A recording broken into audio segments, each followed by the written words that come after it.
Hi everyone welcome to my channel. ತಮ್ಮೆಲ್ಲರಿಗೂ ನಮ್ಮ ಚಾನಲ್ಗೆ ಸ್ವಾಗತವನ್ನು ಕೋರುತ್ತಾ ಇವತ್ತಿನ ವಿಡಿಯೋದಲ್ಲಿ ನಾನು ತಮ್ಮೊಂದಿಗೆ ಶೇರ್ ಮಾಡಿಕೊಳ್ಳುತ್ತಿರುವ ವಿಷಯ ಇಲ್ಲಿ 2025-26ನೇ ಸಾಲಿನ ವಿವಿಧ ಮೊರಾರ್ಜಿ ದೇಸಾಯಿ ವಸತಿ ಶಾಲೆಗಳ ಪ್ರವೇಶ ಪರೀಕ್ಷೆಗೆ ಸಂಬಂಧಪಟ್ಟಂತೆ ಇಲ್ಲಿ 4ನೇ ಲಿಸ್ಟ್ ಬಗ್ಗೆ ಇಲ್ಲಿ ಸಾಕಷ್ಟು ಪೋಷಕರು ನನಗೆ ಕಾಮೆಂಟ್ ಮೂಲಕ ತಿಳಿಸ್ತಾ ಇದ್ದರು.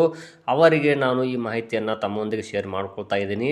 ಮತ್ತು ನಮ್ಮ ಚಾನಲನ್ನು ಮೊದಲ ಬಾರಿಗೆ ನೋಡ್ತಾ ಇರೋರು ನಮ್ಮ ಚಾನಲನ್ನು ಸಬ್ಸ್ಕ್ರೈಬ್ ಆಗಿ ಹಾಗೂ ಬೆಲ್ ಐಕನ್ ಕೂಡ ಪ್ರೆಸ್ ಮಾಡಿ ಅಂತ ಹೇಳ್ತಾ ನಮ್ಮ ಯೂಟ್ಯೂಬ್ ಚಾನಲ್ನಲ್ಲಿ ಶೈಕ್ಷಣಿಕ ವಿಡಿಯೋಗಳು ಮತ್ತು ಅವುಗಳಿಗೆ ಸಂಬಂಧಪಟ್ಟ ಮಾಹಿತಿಗಳು ಕೂಡ ಇಲ್ಲಿ ಅಪ್ಲೋಡ್ ಮಾಡ್ತಾ ಇರ್ತೀನಿ ಅಂತ ಹೇಳ್ತಾ ಇದ್ದೀನಿ. ಓಕೆ, ಇಲ್ಲಿ ವಿಷಯವನ್ನು ಪ್ರಾರಂಭ ಮಾಡ್ತಾ ಇದ್ದೀನಿ. ಇಲ್ಲಿ ಏನು ಅಂದರೆ ಇಲ್ಲಿ 3ನೇ ಸುತ್ತಿನ ಸೀಟು ಹಂಚಿಕೆಯು ಈಗಾಗಲೇ ಬಿಡುಗಡೆಯಾಗಿರುತ್ತದೆ. ಕರ್ನಾಟಕ ಪರೀಕ್ಷಾ ಪ್ರಾಧಿಕಾರ ಇವರು 3ನೇ ಸುತ್ತಿನ ಸೀಟು ಹಂಚಿಕೆ ಲಿಸ್ಟನ್ನು ಬಿಡುಗಡೆ ಮಾಡಿದ್ದು, ಆ ಲಿಸ್ಟ್ನಲ್ಲಿ ವಿಶೇಷ ವರ್ಗದ ವಿದ್ಯಾರ್ಥಿಗಳಿಗೆ ಮೀಸಲಿಡಲಾಗಿದೆ ಅಂತ ಅವರು ಘೋಷಿಸಿರುತ್ತಾರೆ. ಮತ್ತು ಅದಕ್ಕೆ ಸಂಬಂಧಪಟ್ಟ ಹಾಗೆ ಅವರಿಗೆ 26ನೇ ಮೇ 2025ರವರೆಗೆ ಇಲ್ಲಿ ದಾಖಲಾತಿ ಮಾಡಿಕೊಳ್ಳಲು ಅವಕಾಶವನ್ನು ನೀಡಲಾಗಿರುತ್ತದೆ. ಹಾಗಾದರೆ ಇಲ್ಲಿ 4ನೇ ಲಿಸ್ಟ್ ಬಿಡುಗಡೆ ಆಗುತ್ತದೆ ಇಲ್ವಾ ಅನ್ನೋದನ್ನು ಕೂಡ ನಾನು ಇವತ್ತಿನ ವಿಡಿಯೋದಲ್ಲಿ ತಮ್ಮೊಂದಿಗೆ ಶೇರ್ ಮಾಡ್ಕೊಳ್ತಾ ಇದ್ದೀನಿ.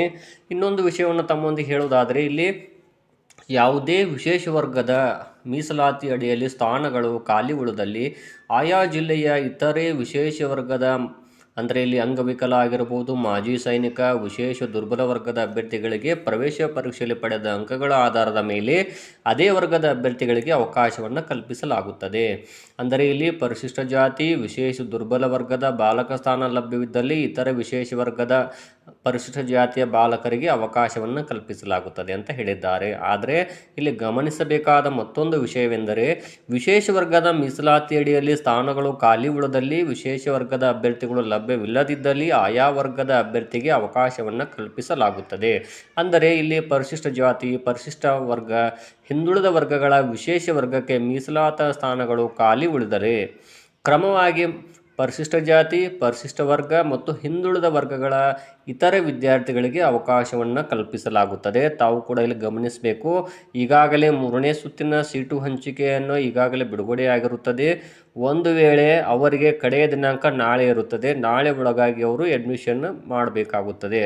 ಒಂದು ವೇಳೆ ಅವರು ಅಡ್ಮಿಷನ್ ಮಾಡದೇ ಇದ್ದಲ್ಲಿ ಅದೇ ವಿಶೇಷ ವರ್ಗದವರು ಮತ್ತೆ ಬೇರೆ ವಿದ್ಯಾರ್ಥಿಗಳು ಇದ್ದರೆ ಅವರನ್ನು ಪರಿಗಣಿಸ್ತಾರೆ 4ನೇ ಸುತ್ತಿಗೆ. ಒಂದು ವೇಳೆ ವಿಶೇಷ ವರ್ಗದ ವಿದ್ಯಾರ್ಥಿಗಳು ಆಯಾ ಜಿಲ್ಲೆಯಲ್ಲಿ ಅಥವಾ ಆಯಾ ತಾಲೂಕಿನಲ್ಲಿ, ಯಾಕಂದರೆ ಇಲ್ಲಿ ಒಂದು ಸ್ವಂತ ತಾಲೂಕಿನ ವಿದ್ಯಾರ್ಥಿಗಳಿಗೆ 75% ಮೀಸಲಾತಿಯನ್ನು ನೀಡಲಾಗುತ್ತದೆ. ಅದು ವಿಶೇಷ ವರ್ಗ ಆಗಿರ್ಬೋದು ಅಥವಾ ಇತರ ವರ್ಗಗಳಿಗೆ. ಒಂದು ವೇಳೆ ಆ ವಿದ್ಯಾರ್ಥಿಗಳು ಲಭ್ಯವಿಲ್ಲದಿದ್ದಲ್ಲಿ ಅದೇ ಸಮುದಾಯದ ವಿದ್ಯಾರ್ಥಿಗಳಿಗೆ ವಿಶೇಷ ವರ್ಗವಲ್ಲದಿದ್ದರೂ ಅವರನ್ನು ಪರಿಗಣಿಸಲಾಗುತ್ತದೆ. ಅಲ್ಲಿ ಬಾಲಕ ವಿಶೇಷ ವರ್ಗದ ಸ್ಥಾನ ಖಾಲಿ ಉಳಿದರೆ ಇತರೆ ವಿಶೇಷ ವರ್ಗವಲ್ಲದ ಬಾಲಕರಿಗೆ ಮತ್ತೊಂದು ಅವಕಾಶವನ್ನು 4ನೇ ಸುತ್ತಿನಲ್ಲಿ ನೀಡಲಾಗುತ್ತದೆ. ಒಂದು ವೇಳೆ ಬಾಲಕಿಯ ಸ್ಥಾನ ಖಾಲಿ ಉಳಿದರೆ ಅದೇ ವರ್ಗದ ವಿಶೇಷ ವರ್ಗ ಬಿಟ್ಟು ಅದೇ ವರ್ಗದ ಬಾಲಕಿಯರಿಗೆ ಅವಕಾಶವನ್ನು ನೀಡಲಾಗುತ್ತದೆ. ಹಿಂದುಳಿದ ವರ್ಗದ ವಿದ್ಯಾರ್ಥಿ ಸೀಟು ಖಾಲಿ ಉಳಿದಿದ್ದರೆ ವಿಶೇಷ ವರ್ಗದಲ್ಲಿ ಹಿಂದುಳಿದ ವರ್ಗದ ಇತರೆ ವಿದ್ಯಾರ್ಥಿಗಳಿಗೆ ವಿಶೇಷ ವರ್ಗವನ್ನು ಬಿಟ್ಟು ಬೇರೆಯವರಿಗೆ ಇಲ್ಲಿ ಅವಕಾಶವನ್ನು ಕಲ್ಪಿಸಲಾಗುತ್ತದೆ ಅಂತ ತಿಳಿಸಿದ್ದಾರೆ. ಅಂದರೆ ಇನ್ನೂ ಒಂದು ಲಿಸ್ಟು ಬಿಡುಗಡೆ ಆಗುವ ಸಾಧ್ಯತೆ ಇರುತ್ತದೆ. ಯಾಕೆ ಅಂದರೆ ಇಲ್ಲಿ 3ನೇ ಸುತ್ತಿನ ಲಿಸ್ಟ್ನಲ್ಲಿ ವಿಶೇಷ ವರ್ಗದ ವಿದ್ಯಾರ್ಥಿಗಳಿಗೆ ಅವಕಾಶವನ್ನು ಕಲ್ಪಿಸಿದ್ದು ಅವರಿಗೆ ಅಡ್ಮಿಷನ್ ಮಾಡಲಿಕ್ಕೆ ನಾಳೆ ಕಡೆ ದಿನಾಂಕ ಆಗಿರುತ್ತೆ. ಅವರು ನಾಳೆ ಅಡ್ಮಿಷನ್ ಮಾಡದೇ ಇದ್ದಲ್ಲಿ ಮತ್ತೆ ಅದೇ ವಿಶೇಷ ವರ್ಗದವರಿಗೆ ಮತ್ತೊಂದು ಇಲ್ಲಿ ಅವಕಾಶ ಕೊಡಲಾಗುತ್ತೆ. ಆದರೆ ಅವರು ಅವರಲ್ಲಿ ವಿದ್ಯಾರ್ಥಿಗಳೇ ಲಭ್ಯವಿಲ್ಲದಿದ್ದಲ್ಲಿ ಬೇರೆ ವರ್ಗದ ವಿದ್ಯಾರ್ಥಿಗಳಿಗೆ ಇಲ್ಲಿ ಅವಕಾಶವನ್ನು ಕಲ್ಪಿಸಲಾಗುತ್ತದೆ ಅಂತ ಕೂಡ ಅವರು ತಿಳಿಸಿರುತ್ತಾರೆ. ಅದು ಅಷ್ಟೇ ಅಲ್ಲದೆ ಇನ್ನೊಂದು ಸುತ್ತಿನ ಸೀಟು ಹಂಚಿಕೆ ಕೂಡ ಬಿಡುಗಡೆ ಆಗ್ಬೋದು ವಿಶೇಷ ವರ್ಗವಲ್ಲದ ಅಭ್ಯರ್ಥಿಗಳನ್ನು ಸೇರಿಸಿಯೇ ಹೇಳುವುದಾದರೆ. ಯಾಕಂದರೆ ಇಲ್ಲಿ 2 ಸುತ್ತಿನ ಸೀಟು ಹಂಚಿಕೆ ಆಗಿರುತ್ತದೆ. ಅಲ್ಲಿ 2ನೇ ಸುತ್ತಿನ ಸೀಟು ಹಂಚಿಕೆಯಲ್ಲಿ ಅಡ್ಮಿಷನ್ ಮಾಡದೇ ಇದ್ದಂಥವರು ಮತ್ತು 3ನೇ ಸುತ್ತಿನ ಸೀಟು ಹಂಚಿಕೆಯಲ್ಲಿ ಅಡ್ಮಿಷನ್ ಮಾಡದೇ ಇದ್ದಂಥವ್ರು ಎಲ್ಲರನ್ನೂ ಸೇರಿಸಿಯೇ ಇಲ್ಲಿ ಮತ್ತೊಂದು ಸುತ್ತಿನ ಸೀಟು ಹಂಚಿಕೆಯಲ್ಲೂ ಬಿಡುಗಡೆ ಆಗುವಂತಹ ಸಾಧ್ಯತೆ ಇರುತ್ತದೆ. ಇದನ್ನು 26ನೇ ಮೇ 2025ರ ನಂತರ ಇಲ್ಲಿ ಮತ್ತೊಂದು ಸುತ್ತಿನ ಸೀಟು ಹಂಚಿಕೆ ಲಿಸ್ಟ್ ಪ್ರಕಟಗೊಳ್ಳುವ ಸಾಧ್ಯತೆ ಹೆಚ್ಚಿದೆ ಅಂತ ಹೇಳ್ಬೋದು. ಮತ್ತು ಇಲ್ಲಿ ಯಾವ ವಿದ್ಯಾರ್ಥಿಗಳು ವಿಶೇಷ ವರ್ಗದಲ್ಲಿ ಕೆಲವರಿಗೆ ಅವಕಾಶ ಸಿಕ್ಕಿಲ್ಲ, ತಮಗೆ ಮತ್ತೊಂದು ಅವಕಾಶ ಸಿಗ್ಬೋದು, ಇವರು ಯಾರು ಅಡ್ಮಿಷನ್ ಮಾಡಿಸೋದಿಲ್ಲ, ಆ ಜಾಗದಲ್ಲಿ ತಮ್ಮನ್ನು ಕೂಡ ಪರಿಗಣಿಸ್ಬೋದು.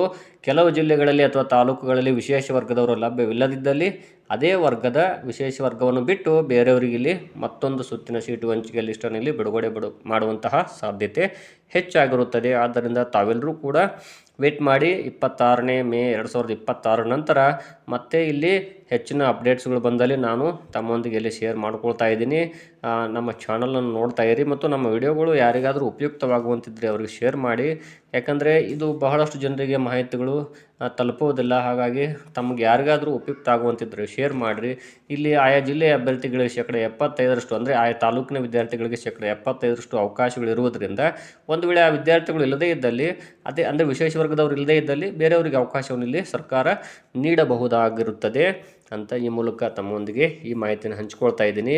ಒಂದು ವೇಳೆ ಇಲ್ಲಿ ಯಾವ ವಿದ್ಯಾರ್ಥಿಗಳು ಅಡ್ಮಿಷನ್ ಮಾಡುವ ಟೈಮಲ್ಲಿ ಅಂದರೆ ಆ ಕೊಟ್ಟಂಥ ದಿನಾಂಕದೊಳಗೆ ಅಡ್ಮಿಷನ್ ಮಾಡದೇ ಇದ್ದಲ್ಲಿ ಅವ್ರ ಅಡ್ಮಿಷನ್ ಕ್ಯಾನ್ಸಲ್ ಆಗುತ್ತೆ. ಅವರ ಬದಲು ಮತ್ತೊಂದು ಸೀಟು ಹಂಚಿಕೆಯಲ್ಲಿ ಬಿಡುಗಡೆ ಮಾಡಲಾಗುತ್ತದೆ ಅಂತ ಈ ಮೂಲಕ ತಮ್ಮೊಂದಿಗೆ ಈ ಮಾಹಿತಿಯನ್ನು ಶೇರ್ ಮಾಡ್ಕೊಳ್ತಾ ಇದ್ದೀನಿ. ಧನ್ಯವಾದಗಳು.